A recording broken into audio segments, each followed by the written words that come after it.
What if Deku was the son of Hawks and Murkrow? Part 1. Before I do get into this, top link in the description is my new gaming channel run by my brother and my dad. So if you guys want to go watch some almost daily Fall Guys, Minecraft, any type of streams for gaming, go check the link in the description down there and you'll find Outlet Gaming, which will be run by my brother and dad. And also, a lot of you guys said I was pronouncing Miruko wrong. I can pronounce it how I want because I'm bad at pronouncing things, and I just feel like pronouncing it that way. So, where I left off, Izuku and Momo just beat Bakugo and Todoroki in the Heroes vs. Villains assignment. After that, they would walk back as All Might would ask the students to tell who was the MVP of the match. They would end up saying Izuku because of his quick thinking skills and how he thought about the plan to go and hop through the fire escape to get on top of the building to blindside the villain team. All Might would then say that is perfectly correct, as he would then just sit down and watch as the rest of the students would do their tests against each other. From there, they would end up going home, as the next day would follow, as Izuku would walk into class, as he would then hear Aizawa say that they will be going on a field trip in just about a week to the unforeseen simulation joint. Now the rest of the class would just start talking about it as they would all start to head to lunch. Izuku, of course, would sit with Momo, Uraraka, and Ida as they would start to talk about random things that they did over the weekend. While then they would end up hear a siren, this random red blinking light, and this weird alarm type thing would cause all of the students to sit up, as Izuku would then pull a third year out of the way as he'd say, You're a third year, right? What is this alarm thing? As the third year would then say that that's a level 3 security breach and that has never happened in all of the years he's been at UA. As Izuku would then widen his eyes and say, wait, level 3 security breach? So that means somebody must have broken into the school? As Izuku would see all these people rushing to get to the exit, while Izuku would then fly above them looking for anybody who could have gotten into the school. As Izuku would have known that all these students panicking would have been the perfect cover-up for somebody to try to steal something.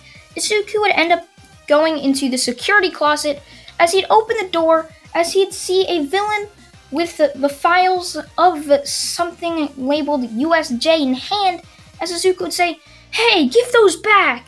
As Izuku would dive to reach for the papers, only to have the villain go through a portal, smiling, waving at him, as Izuku would then fall to the ground.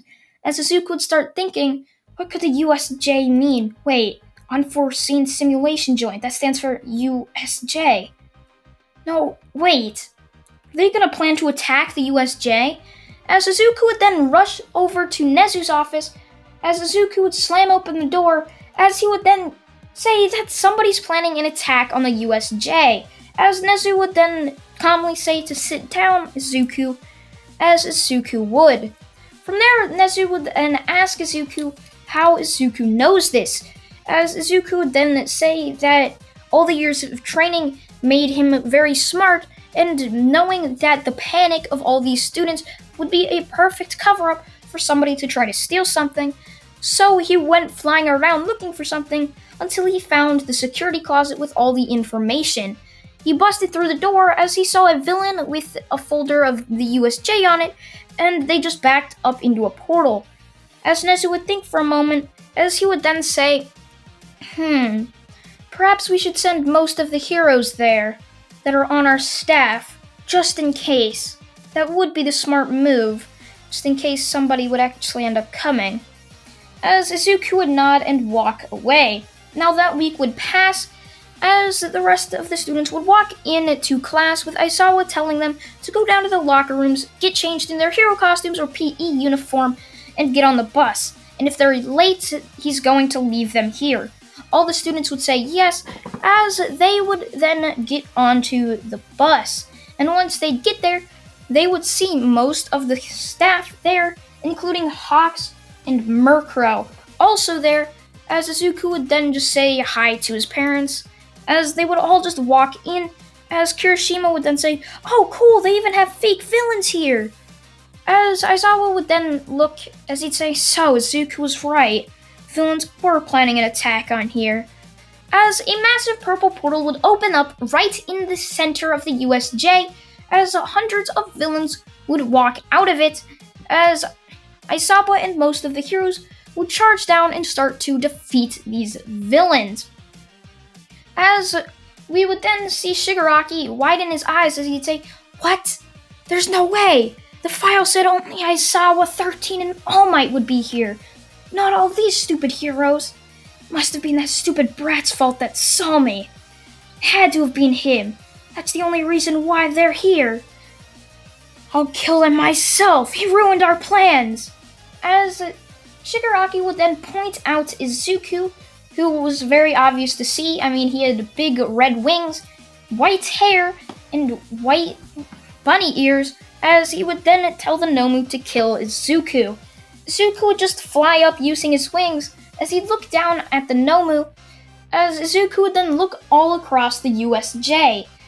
Bodies were everywhere of knocked out villains, as he would see many of the heroes still fighting people, as Izuku would then see his mother come in and use one of her powerful kicks right into the Nomu's stomach, sending it flying across the USJ, as Hawks would then use his feathers to get the students out of the USJ so they wouldn't get harmed in the complete carnage that was happening against these villains. As the heroes would end up calling the police, as many police cars would line up outside of the USJ surrounding the building, hopefully trying to not get any of the villains to escape. Now, this event would end up being broadcast live on the news, as they would see the UA students sitting outside of the USJ on a curb, as the glass dome of the USJ would be able to be seen through, as the news helicopter was just looking at the fight that was going on of Hawks and Murkrow versus the Nomu. And this would eventually cause All Might to burst into the scene, as he would then say, "I am here," as he would then knock out the rest of the villains, as he would see Hawks and Murkrow fighting against the Nomu, and he would end up joining with them. And this combined power would end up being no match for the Nomu, as they would all combine, send it flying outside of the glass dome and into the forest, to where many SWAT cars would drive over there to try and secure that beast. From there, Izuku and his rest of the class would just be walked back to UA, as Sawa would then say that they have 2 weeks off to train, and after that, the day they come back will be the UA Sports Festival. Now, the rest of the class would just say yes, as they'd all walk away. From there, Izuku would end up meeting with Momo, as he'd ask her if she would like to train with him, to which she would say, of course. And from there, they would end up walking home, as Momo would call her father and tell him she's training with somebody for 2 weeks. As her father would just say, alright, not wanting his daughter to become the complete weakling that she used to be, so she can't just be bullied around like she used to be when she was corkless. Now, from there, Izuku would take her into the woods, as he would say that he's been building this place for months as a training exercise during summers, as he would say that during the summer, his parents would just drop him off in the forest and tell him to survive, as they'd say that having survival instincts is probably one of the best things he could have. So from there, the next 2 weeks, they would spend foraging and building their hut so that they can have or train on their survival instincts and strength. This would end up increasing Momo's full cowling percentage and one for all percentage up to, let's say, 30%, having it being a very, very tough training course, even tougher than the summer training camp arc that it was. Now, from there, Izuku and Momo would go back to UA after the 2 weeks were over, as they would walk in with completely destroyed uniforms as they would ask for new ones. As Ochako, Uraraka, and Ida would both run up to them and ask them where they've been and how did their uniforms get destroyed. Did a villain attack them or something? To which Izuku would just say no, and that they've been training in the woods for 2 weeks and that they just destroyed their clothes. They didn't really have anything to make new clothes out of in the woods. As the rest of the class would just look at them weirdly. From there, Aizawa would then hand everyone their UA Sports Festival uniforms as they would then hop onto a bus and they would arrive at the Coliseum of the Sports Festival. As Aizawa would then kick everybody out of the bus and tell them to go into their respective locker rooms for each gender and to get changed and to wait until the intercoms would sound, allowing for them to go onto the field. To which the class would nod as they would then get changed and sit in the locker rooms waiting. And now a quick ad break.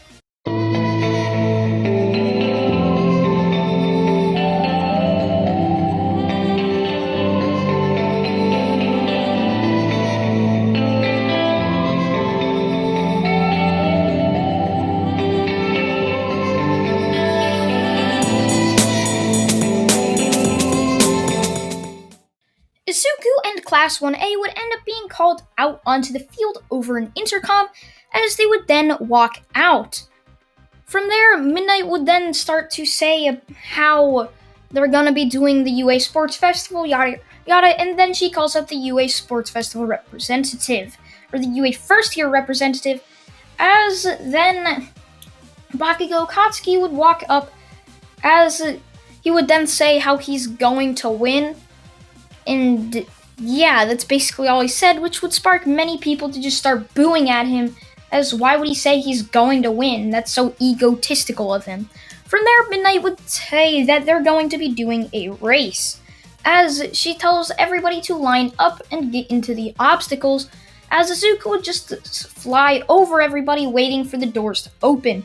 And once they do, he would fly off at a very fast speed, crossing the finish line very easily, granting him the rank of first, as the rest of his class and other UA students would be forced to run through it, not being able to fly. Now, the rest of the people would end up passing, as the next event would be announced to be the cavalry battle. Izuku, of course, would team up with Momo, Chako, Uraraka, and Ida, as Izuku would just stand there, as he would then say he probably has enough strength to hold most of you guys up. So he would then just say once it starts, everyone grab onto one of his limbs, to which Momo and Uraraka would grab on to Izuku's arms, while Ida would grab onto Izuku's foot, as Izuku would then just fly up there, waiting, with Uraraka just making most of them weightless. As the 30 minutes would would go out of time, as the event would end with Izuku's team in first with the 10 million point headband, giving them first place. Izuku would then be announced to be in the first round of the 1v1 tournament. Now Izuku would go against Shinso, to which Izuku would then be told by Ojiro, the kid with the tail and gi, that Shinso has some type of brainwashing quirk and to not answer any of his questions. As Izuku would then hear Shinso saying how much it must be so nice you to have 2 heroes as your parents and it must have been such an easy life. To which Izuku would just run right at Shinso and kick him right in the stomach with such a powerful kick, it would send him flying back and indent him into the wall, completely just knocking him out, almost like a snap. Once that snap would be over, he'd just be completely knocked out. As Izuku would then just take Shinso to Recovery Girl's office, leaving him a note to actually just train and not just be feeling of envy towards other people with better quirks than you. From there, Izuku would then be put up against Todoroki. Now, Izuku, knowing that Todoroki, his fire is a weakness to his wings, would, of course, not try to make Todoroki use his fire, but at the same time he would, because he's a very nice person. So Izuku would just say to use your fire, Todoroki, to which he would, as Izuku wouldn't try to use his wings. As Todoroki now using his fire, his wings would be practically useless against Todoroki, so Izuku would just try to dodge most of Todoroki's attacks until he saw an opening, to which he would then go down low and propel himself with his massive leg strength and kick him right across the face and just continue punching and kicking him until Todoroki looked as if he was about to be knocked out, as Izuku would just finish the job, kicking him as hard as he could, sending him flying just like Shinzo did, knocking him out. As Izuku says, "Man, you only trained your core. Never must have been an idiot not to train your body too." As Izuku once again would take the person he versed to Recovery Girl's office just to lay there and recover after being knocked out. As Izuku's next match would be against Ida in the semi-finals. Now, of course, Izuku is almost as fast as Ida, as a rabbit is very, very fast, so it would be almost an even fight. But Izuku would just make a sword out of his wings, as he would just easily dodge all of Ida's attacks and just swipe down with his sword on Ida, as that would cut right across his chest, as Ida would collapse just from the pain, as Izuku would then just say, "Do you give up, Ida?" To which Ida would then sadly reply with a yes, as if he was dishonoring the Ida name by giving up instead of continuing to fight. Now, from there, Izuku would then go on to the finals against Bakugo Katsuki, as Izuku would then walk over to the arena, as the rest of the crowd would think this is going to be a very, very good fight. As Izuku would just sit there waiting, as Bakugo would then say, "I'll show you, Izuku. I'll show you that I'm the best in UA." As Izuku would just say, "You will try." As the match would start with Izuku running at Bakugo, just sending his feather sword right at him, only to have Bakugo dodge and send an explosion at him, which would destroy 2 of his feathers. If you don't know, Hawks' feathers end up regrowing within 2 days of them being destroyed, and Izuku, now just knowing this is the final match, would put everything at Bakugo, even his feathers on the line, to try to win. Izuku would continue sending tens of these feathers right at Bakugo, each one getting destroyed, as Izuku would dodge each of Bakugo's explosions, as Izuku would continue to try to use his feathers, as it looked as if the fight was almost equal, as Bakugo would then slam his hand into the ground as he picked up a rock and throw it at Izuku, who would cut it right in half, which would then cause a very big ball of smoke to happen for absolutely no reason, which would cause Izuku enough time to get right behind Bakugo and double kick him right in the back, which would be the first blow that would actually land on one of the people. As Bakugo would then go for a explosion at Izuku, which would hit Izuku, but at the same time, Izuku punched Bakugo with everything he had. Now, once the smoke would clear, it would reveal 2 knocked out kids, as Izuku would shakily get up and stand up, as the crowd would cheer, as Izuku, having won, being the first person to get up, as everyone would walk out onto the podium, with Bakugo having to be tied down to the second place on the podium, as Izuku would have got first. And that's where I'm going to leave it off, guys. I hope you guys did enjoy this part 2 of What If Deku was the son of Hawks and Miruko. And please go check out the top link in the description, the game or Outlet Gaming, run by my dad and my brother. I thank you all for watching once again, and a special thanks to the thumbnail artist, Mega Crook. I forgot to say that at the start of this video, but yeah, special thanks to Mega Crook being the thumbnail artist. I thank you all for watching once again, and goodbye.